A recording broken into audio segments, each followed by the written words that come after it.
manatra ny araba tokolasy toboko vavy ankafaliana no iarahana aminao ary dia anasananao ihany koa anaraka hatramin'ny farany fampalalambavao amin'izao takariva izao ny trangam-piarahamonina teny ambodepona teny izay nahafatesana olona tao anatin'ny fiotsahana trano no akombavao entina aminao akoatr'izay ny sehatra politika sy ny akon'ilay fivoriana tanterahana teny Ivato tamin'ny andro ny omaly mafana ihany koa amin'izao fotoana izao ny resaka fanendrena prime ministre ary dia hitondrana ny akon'izay ihany koa isika ho any tokantrano any tontolo politika aloha Mila valiny amin'ny rahampitso ireo fanotaniana 3 napetraky ny fiombonana ny fiangonana kristianina eto Madagasikara na ny Ffkm ho an'ireo filoha nanatrika ny fivoriana teny Ivato fanotaniana izay azo everina fa andry ny fitoniana eto amin'ny firenena ireto fanotaniana napetraka ireto.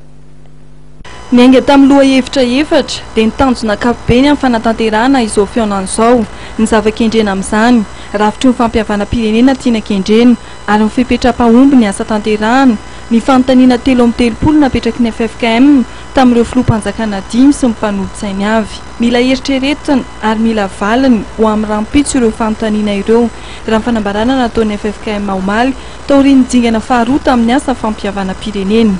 Satrionana amin'ireo fanotaniana napetraka ireto. Dia ovakina amintsika zany ireo fanotaniana 3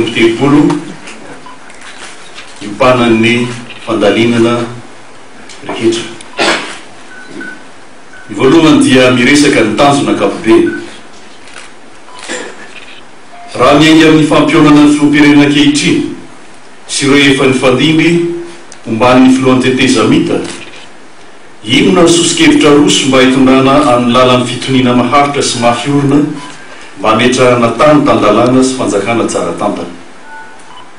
Fandrena faharoa, move tokony ho tanterahana ny fanaovana tatitra eo anivon'ny fiaonam-ben'ny solon-tenan'ny herivelona rehetra ny volavolan-kevitry ny fanarahana ny votra aorian'ny fihaonana ny tampony milohan'ny fandaniana izany eo anivon'ny antelomeram-pirenena. Fahatelo, inona ny fototra hametrahana firenena mirindra avy amin'ny fokotany ve ny fototra sa rafitra roso ny manampaizana voateny fotsiny ihany.